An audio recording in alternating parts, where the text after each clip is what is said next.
बिस्मिल्लाहिर्रहमानिर्रहीम। अस्सलाम वालेकुम। कैसे हैं मेरे प्यारे व्यूज़। आज हम बना रहे हैं बहुत ही ज़बरदस्त साग भी तो देखें कितना ज़बरदस्त आया है, जैसे कि बुके हो।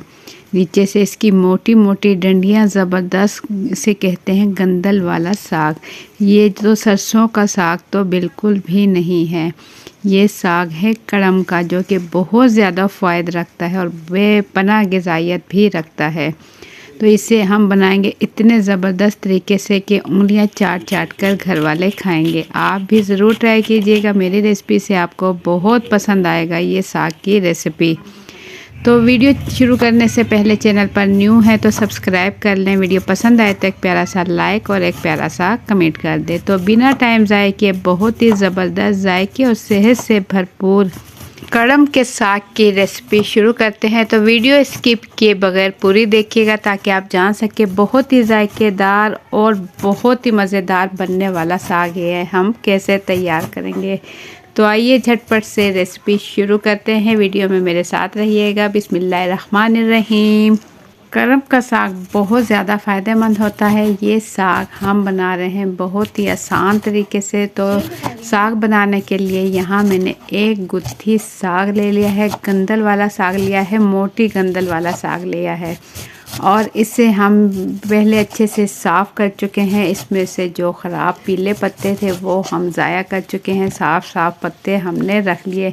जो इसकी गंडलें थी मोटी मोटी वो हमने हाफ काट के अलग कर ली हैं। उसका क्या करना है, पहले हम साग की कटिंग कर लेंगे। कोशिश करेंगे कि इसे बिल्कुल बारीक कटिंग करें। जो इसकी डंडियां हैं उससे बिल्कुल बारीक कटिंग करें ताकि साग बासानी बहुत ही कम टाइम में ज़बरदस्त साग तैयार हो।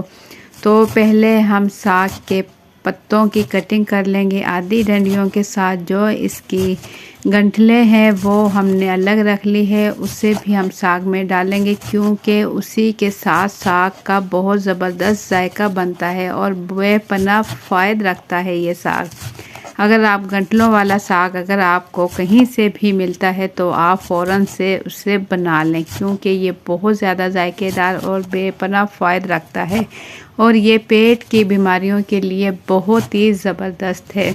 अगर आपको गैस, बदहज़मी या मैदे की कोई भी मसला है या कब्ज़ वगैरह होती है तो आप साग खाएं। साग पेट बिल्कुल साफ़ कर देता है और ये पेट की अंतड़ियों से भी गैस ख़त्म कर देता है। ये इतने ज़्यादा फ़ायदा रखता है कि आपको साग लाजमी ही खाना चाहिए।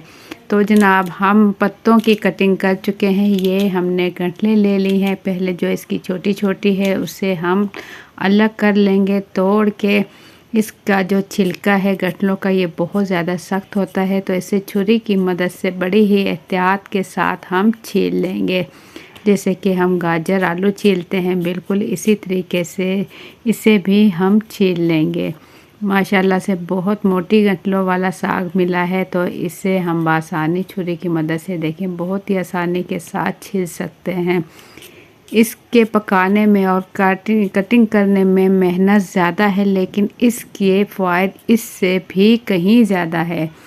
तो मेहनत करके अगर आपको बेपनाह फ़ायदे मिल रहे हैं तो आपको थोड़ी सी मेहनत तो करनी ही पड़ेगी। तो तमाम गंठलों की हम छुरी की मदद से इसके जो सख्त छिलके थे उसकी हम कटिंग कर चुके हैं और कोशिश करेंगे इसे भी बारीक कटिंग कर लें। ये गांव वगैरह में तो गंठलों वाला साग मिल जाता है, लेकिन शहरों में ऐसा साग मिलना बहुत ही मुश्किल है। बहुत ही मुश्किल से आपको कहीं से हो सकता है ये साग मिल जाए। तो साग तमाम गंठलों की कटिंग करने के बाद यहाँ मैंने एक गुत्थी पालक ले ली। एक गुत्थी हमने साग लिया तो एक गुत्थी ही हमने ले लिया है पालक। ताज़ा पालक लेंगे, हरा हरा पालक हमने ले लिया है। इसके जो ख़राब पत्ते हैं, पीले पत्ते हैं या ख़राब पत्ते हैं उसे हम निकाल लेंगे और साफ़ पत्ते इसके अलग से निकाल लेंगे। तमाम पालक हम इसी तरीके से साफ़ कर लेंगे और इसके बाद हम इसकी कटिंग करेंगे। पालक के साथ ही साग बनेगा, खाली साग नहीं बनेगा। पालक एक गुत्थी ले लें और साग की भी एक गुत्थी ले लें। पालक अच्छे से साफ़ करने के बाद ये देखें बहुत ही आसानी के साथ हम इसकी कटिंग कर लेंगे। पालक बेशक थोड़ा सा मोटा कटिंग कर लें क्योंकि पालक बहुत ही जल्दी गल जाता है और साग में ज़रा सा टाइम लगता है, जबकि पालक बहुत ही जल्दी गलता है।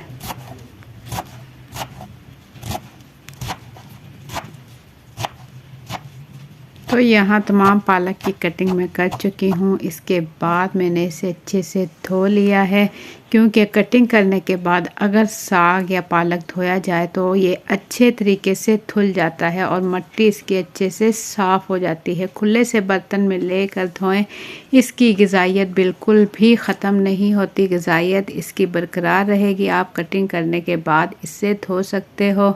अब तमाम साग हम हांडी में डाल चुके हैं और इसे रख देंगे चूल्हे पर। तो यहाँ मैंने ले ली हैं हरी मिर्चें मैंने ली हैं तकरीबन 150 ग्राम, यानी कि 1 पाव से हाफ़ ली हैं। और ये मिर्चें तेज़ वाली हैं, इसे मैंने धो लिया। और साथ में यहाँ हम ले लेंगे लहसुन, 1 पोथी लहसुन ले ली हमने और इसे अच्छे से छील लिया। छीलने के बाद ये देखें कटिंग बोर्ड पर रख कर इस तरीके से इसे बिल्कुल बारीक बारीक कटिंग कर लेंगे, क्योंकि साग में तड़का लगाने के लिए हम ऐसा लहसुन इस्तेमाल करेंगे बारीक कटा हुआ कि साग खाने का मज़ा आ जाए। साग में जब एंड में लहसुन का तड़का लगाया जाए तो साग मज़ीद जायकेदार बन जाता है, जो कि खाने में बहुत ही ज़्यादा मज़ा करता है।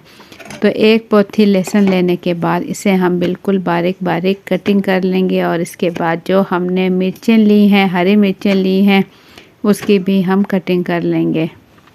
तो साग में हरी मिर्चों का इस्तेमाल करें। हरी मिर्चों के साथ बनाया हुआ साग बहुत ज़्यादा जायकेदार और बहुत ही ज़्यादा मज़े का लगता है, क्योंकि इसके अंदर हरी मिर्चें डाली जाएं तो ये बहुत ज़्यादा चरचरा जिसे कहा जाता है वो खाने में मज़ा करता है। इसमें हम लाल मिर्चों का भी इस्तेमाल करेंगे, लेकिन कोशिश करेंगे जितनी हो सके हरी मिर्चें इस्तेमाल करें। हरी मिर्चें बहुत ज़्यादा फ़ायदा रखती है, ख़ास तौर पर मैदे के लिए और नज़र के लिए ये बहुत ज़्यादा ज़बरदस्त है। तो हरी मिर्चें सब्ज़ी में लाजमी इस्तेमाल करें, बेपनाह फ़ायदा रखती है।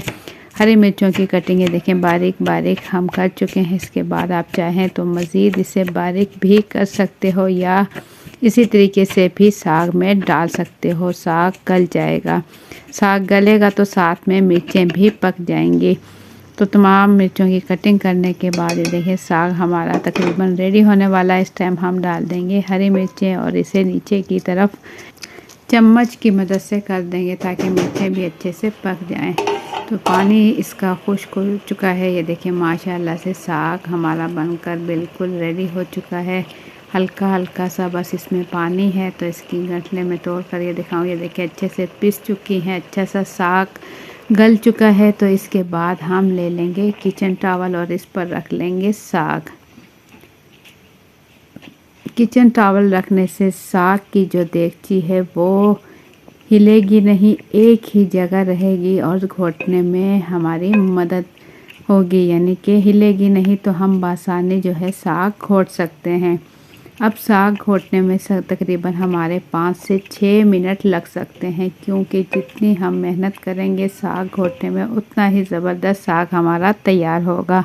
इसमें डाल देंगे तकरीबन 1.5 चाय का चम्मच नमक डाल देंगे और 1.5 चाय का चम्मच ही तकरीबन लाल मिर्चें डाल दें। ये मेरे पास कश्मीरी लाल मिर्च है, ये ज़्यादा तेज़ नहीं है।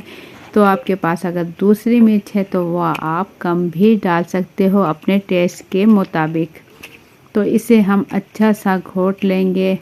आप चाहें तो मशीन में भी इसे कर सकते हो, लेकिन मशीन का बना हुआ साग इतना जायकेदार नहीं पिसता जैसे कि आप घोटने की मदद से इसे पीसोगे। पीसने में थोड़ी सी मेहनत तो लगेगी, लेकिन साग माशाल्लाह बहुत ही जायकेदार आपका तैयार होगा।